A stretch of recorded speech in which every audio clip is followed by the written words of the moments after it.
Welcome to the Goldlocked Classic challenge, where the rules are simple. We must unlock the map one zone at a time by earning increasing amounts of gold. We cannot trade, farm in groups, or buy off the auction house. I'm going to start by talking about the way we unlock new zones, because it's going to become very relevant very soon. And it's no exaggeration to say that this is the hardest chapter of the challenge so far. So the way it works is that once we've earned enough gold, we can spin a randomised wheel to unlock a new zone. And the rule is, for a zone to be on the wheel, it must be accessible by my character Zonelocked using intended in-game paths. So far we've unlocked Dun Morogh, Elwyn Forest and Loch Modan. So from Elwyn we can follow paths to Westfall and Redridge, but we can't cross the river to Duskwood because there's no actual path there. From Loch Modan we can go through the tunnels to the north to reach the wetlands, or follow the road south into the badlands. We can't enter Searing Gorge because it's locked behind a gate that requires a key that we can't obtain until level 40. Most of these zones would be a welcome addition to our unlocked areas. Westfall and Redridge would give us similar mob types and materials as Loch Modan, but give access to new rares and loot tables. And the wetlands would be an absolute treasure trove of gold making opportunities. The only bad zone on the wheel is the appropriately named Badlands. It's a level 35 zone and we're only level 24, so it would be a death sentence to have to go there. Whatever zone we roll, we must earn 100 gold before we can spin again, so it is a big undertaking. So without further ado, let's spin the wheel. The viewer vote on the live stream meant that the wheel had a 60% chance of spinning wetlands and 20% for each other zone. A really nice wheel, and it showed that only a small minority of you wanted to watch me suffer in the badlands. But fate still has a say in where we go, so let's spin that wheel.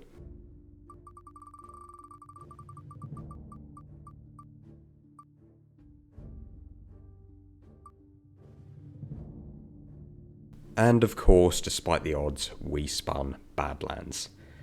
Oh boy, this is going to be tough. Like I said earlier, the lowest level of mob here is level 35, a full 11 levels above us. But we do have a pet, and I'm wearing near best in slot items in every gear slot, so we may be able to take on a mob if we're smart and... After a few more failed attempts engaging these mobs or trying to outrun them, I realised I needed to be smarter. The biggest restricting factor for hitting enemies is my level. I reckoned that if I could get to around level 30 or 31, I could do enough damage to take down these mobs. But the question was, how was I going to get there when all we have unlocked is 2 starting zones and Loch Modan? Well, the first thing I did was head to an area that I've been questing in already, the Mogrosh compound in the northeast of Loch Modan. Here there are level 18 to 20 elite ogre mobs that are linked to 2 quests, Mercenaries and Chok Sul, both of which recommend 3 or more players, but I was determined to do this solo. And unlike the enemies in the Badlands, I could take a single ogre on in 1v1 combat as long as I was smart about it. And thus began the Great Ogre Cull of 2025. Fortunately, I had a full level of rested experience and a high tolerance for grinding. I killed these ogres over and over until they started going grey. For those that don't know, enemies only give experience for so long. When you're many levels higher than them, you no longer gain experience from killing them. At the moment, mobs give me experience until I'm about 6 levels above them, which means the level 18 ogres went grey when I turned level 25, the level 19s when I turned to 26, and so on. At this point though, it meant that the majority of the enemies in the compound weren't giving me any experience, so I turned in the quests and started to think about new ways to level. Whilst I did, I noticed that I'd accumulated a large number of green items and linen cloth, and at the moment I'm specced into mining and herbalism, and it takes a bit more time to get those skills back up when I drop and relearn them.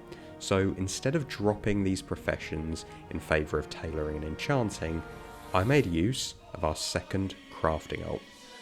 Because last episode saw us unlock Elwyn Forest, that means we can have a human crafting ult. I rolled a warrior named Argus, styled after the blacksmith in Goldshire because I originally intended for this character to learn blacksmithing, but after learning the profession I noticed that almost every recipe lost me money, so instead I learned tailoring and enchanting and converted my linen cloth into dust and essence. Because I'd accumulated quite a number of greens, Argus was very well equipped, and I was having a blast playing him. Warriors in Classic are very gear dependent, but when you have that good gear, they are a powerhouse of a class and can pull multiple enemies at a time without breaking a sweat. And for a while I forgot that I was leveling a crafting ult and was simply enjoying the leveling process. I did need to get Argus firstly to level 5 to learn the first rank of professions and then to level 10 for the next. That'll be enough for now, but I'm going to come back every few days, make use of his rested experience, because ultimately we're going to need our crafting ults to be level 35 so they can learn every rank of professions. There's no rush for that now though, as we only have access to the first 2 tiers of crafting materials. Leveling Argus did mean that we had some downtime on Zonelocked, which was good because he too was gaining rested experience, and as our only source of experience at the moment is killing mobs, that was making the grind literally twice as fast. Unlocking Elwyn Forest not only got us this ult, but it also made available the next very important step in our journey to level 35, the Stormwind stockades. The stockades is a prison within the human capital, primarily where the members of the Defias Brotherhood are being held. Unfortunately, the prisoners have rebelled and have taken over the stockades, and it's up to brave adventurers like us to quell the uprising. The mobs here range from level 23 to 29, which is perfect for us as a level 26 hunter. Now, just like with the ogres, we can really only take on one enemy at a time or we risk death, and it took me a couple of attempts to understand the patterns of the patrols, but once I had, we could reliably take down the entire first hallway of the dungeon. The key to soloing the stockades is making use of some curious pathing on the stairs by the entrance. If you go to the top of the stairs, just before the instance portal, and go to one side, the mobs won't run straight at you, but they instead come up the side of the stairs. Once they're close, you can run to the other side and they'll repeat this behaviour, giving you a precious moment to get an attack off and avoid taking damage. It was far from an easy time, and when I missed the timings or accidentally pulled a second mob, I often ended up dying or having to retreat. But slowly and surely, we reached level 27. With rested experience, each mob was giving around 2% of a level, meaning I would need to kill 50 of them to level up. Without rested experience, this number doubled to 100, and I was killing around 30 mobs an hour, so we were looking at about 3 to 4 hours per level once the rested XP ran out. For another 3 or 4 levels, that means it could potentially take 16 hours, and in addition to that, the experience we get from each mob is going to drop off as we gain levels. So whilst I was waiting for my rested experience to recover, I decided to go prepare for the Badlands in other ways. I had herbalism and mining, and I was going to need to get those to around 125 at least to gather any of the nodes in the Badlands. So I set out in Loch Modan to farm the highest level items I could, which were all spread around the eastern part of the map. These were tin and silver ore for mining, and briarthorn and bruiseweed for herbalism. I was doing this whilst live streaming, and one of the viewers also happened to be the creator of an add-on called Gathering Tracker. So I downloaded it and it showed me how much of each resource I was gathering per hour and told me my estimated gold income. This was a big help because previously I'd been doing these calculations manually, so a big shout out to Noshi for your help, thank you. As I was doing this, I couldn't believe the numbers that I was seeing. If the add-on was to be believed, I was earning around 16 gold per hour in auction house value. Now, bear in mind that our previous best farms in Loch Modan pulled in around 4 gold an hour. So, was this really a potential 4x increase? I had to look into where that value was coming from, and here's what TSM said. Briarthorn, which are plentiful in the zone, sell for around 6 to 10 silver each, and they have a 40% chance of dropping a secondary material, Swift Thistle, which sells for 16 or 17 silver each. Both of these items are used to make swiftness potions, which are in high demand from PvP players. I was getting a good chunk of copper and tin ore, which combined to make bronze bars, which I could sell for 3 or 4 silver, and the big ticket item was silver ore, which whilst rare, sells for 30 to 45 silver each, so a single node can be worth up to 2 gold. I spent an hour gathering here and put everything I got up on the auction house and checked back the next day to see if the theoretical value translated to actual gold in my bags. And wow, sure enough, 16 gold's worth of sales from a single hour of gathering. This is massive, and I can't believe I missed such an obvious farm when I was in Loch Modan originally. I then had a bit of a decision to make. Do I spend potentially 16 hours farming experience to finally enter the Badlands, or do I spend 6 hours gold farming to unlock a new zone and then use that to help us gain experience? Well, I figured that if we spun Redridge or the wetlands, both of those would make leveling to 30 much easier, and I could combine earning gold with leveling up. So it was really a no-brainer, and I got to doing what every gold farmer does best: jewel gathering.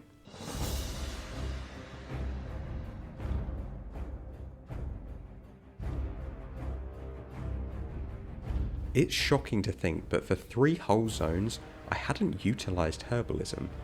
This was because Peacebloom, Silverleaf and Earthroot don't sell for much more than vendor value, and so there's been little point in farming them.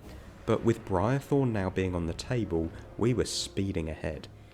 I occasionally went back to farm some experience, but my gold making was massively outpacing my leveling now, and after a few more cycles of gathering and selling, we were ready to open the mailbox. Now, rather annoyingly, I'd accidentally paused my recording software for the big mailbox opening, so we don't have a satisfying video of the gold going into the bags, but I do have footage of the mailbox contents split over a couple of days. There is one crazy big ticket sale, which is the Broodmother's Carapace, which drops from a rare in Elwyn Forest and sold for 8 gold. The rest is mainly the trade goods that we've been gathering, with a few gear item sales and the odd spattering of enchanting materials from our alt Argus. And when we put that all in the bag,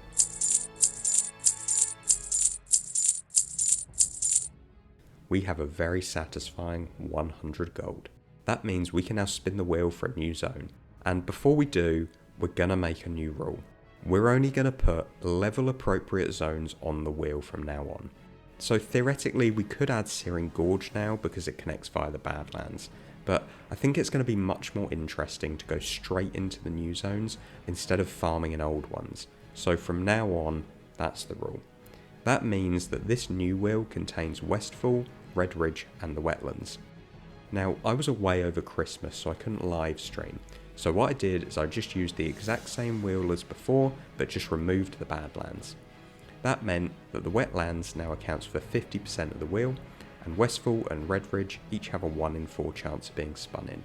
So let's spin the wheel, and I'm secretly hoping we get the wetlands here.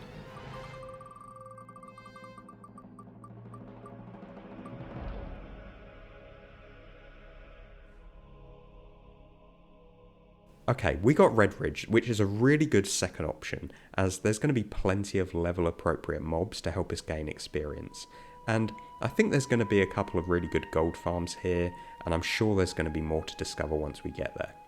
So I headed immediately for Redridge, and I was the most excited I'd been for a while for this zone unlock. Because we haven't really had a new zone since Elwyn, and that was a while ago now.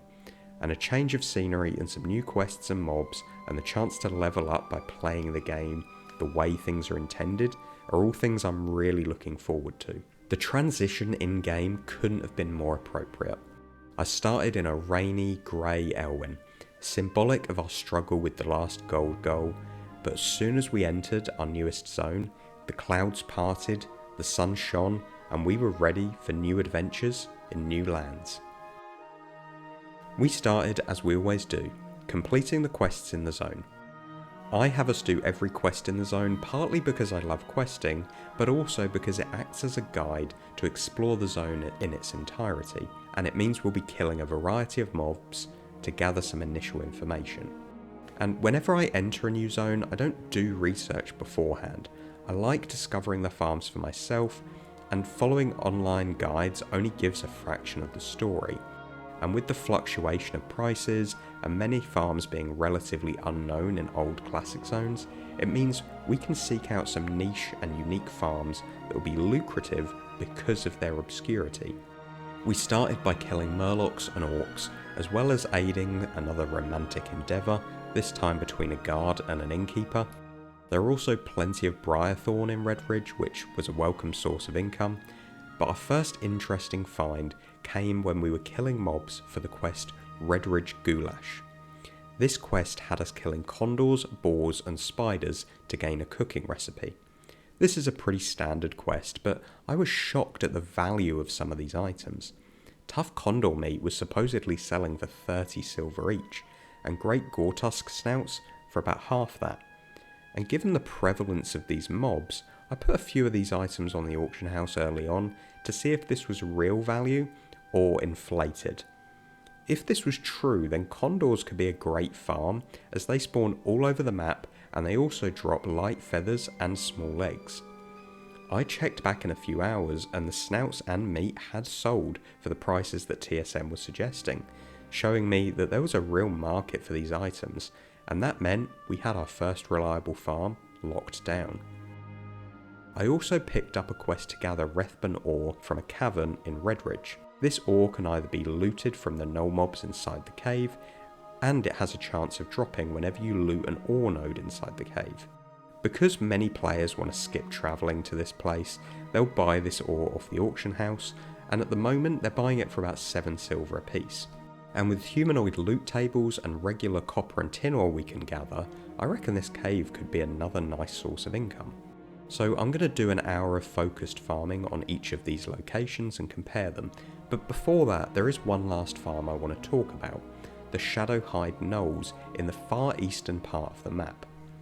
For those that skim read the quest text, there is an interesting storyline involving these gnolls. An evil warlock called Morganoth has taken control of the Shadowhide Gnoll clan and is using them to attack Lakeshire.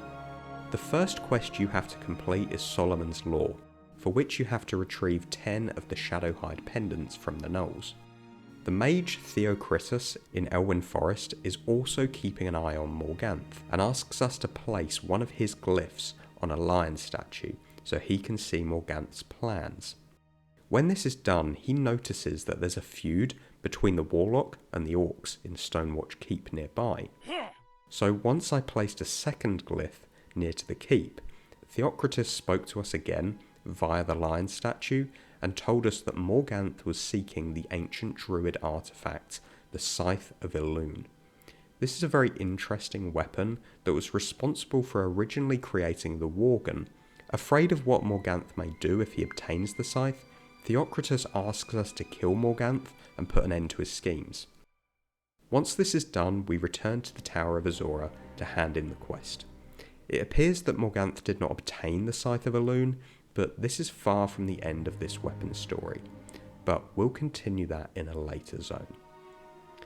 Now, there are 2 more quests in this area, one to kill the Gnoll Lieutenant Fangor, and a final one to obtain a glowing Shadowhide pendant and bring it to Theocritus to study.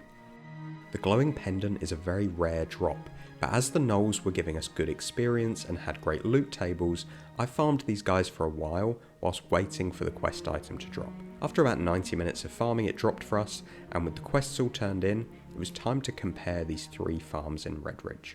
First up is the Condor and Gortusk farm. This involved me following this loop. I was prioritising the condors as they dropped feathers and meat, which combined were worth about 4 times that of the Gortusk snouts. But because there's not always a huge density of these mobs, I pretty much just killed any beast I could find and collected any ores and herbs I encountered along the way. And it was pretty worthwhile. In 1 hour of farming, I got 20 silver in junk items, 44 great Gortusk snouts worth 3.5 gold, 8 tough condor meat worth 2.4 gold, 10 light feathers worth 75 silver, 27 Gortusk livers which I sold for 1 gold, ores and stones worth 3 gold, and herbs worth about 1 gold. All in all, that's a little under 12 gold per hour, but it should be noted that there was a lot of competition for the condors when I was doing this farm, which meant I got far fewer meats than I would have liked, so if you do this at quieter times, I reckon it could be incredibly lucrative. Next up is the Redridge Cave. This is a really nice grind to do whilst watching your favourite YouTube video because it's just one big loop that requires minimal attention. In the cave, we mined every node as it appeared and just ran countless loops, killing every single Redridge drudger we could find. The results were pretty impressive. We got 1 gold and 40 silver in looted gold and junk, 75 wool cloth, 60 linen cloth, which were both worth about 1.4 gold once converted, materials for 90 bronze bar, which we sold for 3 gold, 50 coarse stone worth 2 gold, 8 silver ore worth just over 2 gold, 2 moss agate worth 1 gold, and miscellaneous greens that can be disenchanted for about 35 silver worth of materials. And then the headline item, 46 Redridge ore worth 3 gold. All in all, that's a total of over 14 gold per hour, and this is a lovely little farm that's so easy and simple to do on literally any class. And then finally we have the Shadowhide Knolls. This was by far my favourite farm because we were also gaining experience from killing these mobs. I had a full bar of rested experience, and alongside the gear and cloth drops, they also dropped a nice chunk of raw silver and junk items that all in all gave us 1 gold and 40 in looted gold and junk, 1 gold worth of enchanting materials from the greens, 15 bronze bars worth 60 silver, 35 copper bars worth 1 gold, and a mixture of cloths worth 50 silver. Now in total that's only 4.5 gold per hour, but I was also getting about 1 level per hour, so it's a good combination of gold and experience. And if you have a mage that can AoE farm these mobs, you'll be seeing much better numbers than I was on my hunter. So all in all, we've got 2 really strong gold farms here in Redridge and 1 nice levelling farm. Now, whilst I was doing this farm and putting my items up on the auction house, I noticed that the price of ores and bars was steadily rising. This is almost certainly because the Burning Crusade expansion was coming to anniversary servers, and players were stocking up in preparation for the new profession, jewel crafting. At the time of writing this, the prices had already doubled, and I predicted that they were going to climb a lot higher once the pre-patch came out on January 13th. So I paused my sales and instead hoarded copper and tin ore, as well as every single gem that I came across. And I hit the Redridge Cave farm hard, because if the prices skyrocket, then I wanted to be ready with a big stockpile that I could sell for massive profits. So that's what I did for the next few days. I mined away frantically and watched as the ore and bar prices continue to rise. Just a couple of weeks ago, a copper ore would sell for about 1 silver. Those prices had already doubled, and I was expecting they were just going to keep rising. And if we sold at just the right time, we could leverage this stash of trade goods to catapult us into the next zone. So I worked tirelessly, mining and running loops of all of our favourite farms.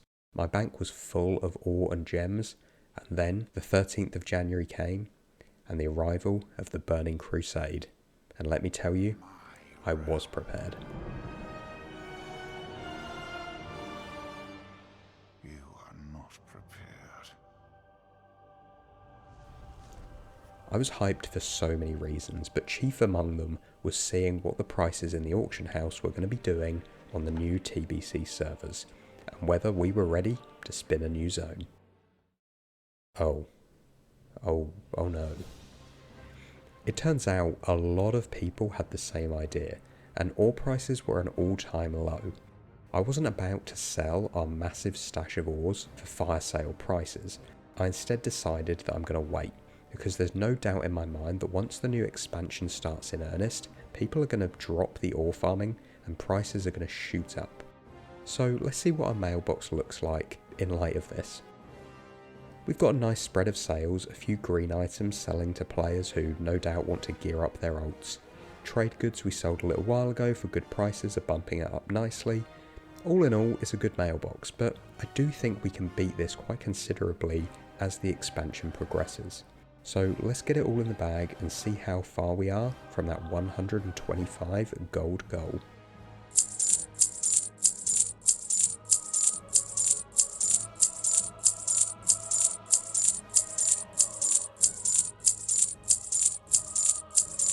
Okay, 44 gold, about a third of the way there.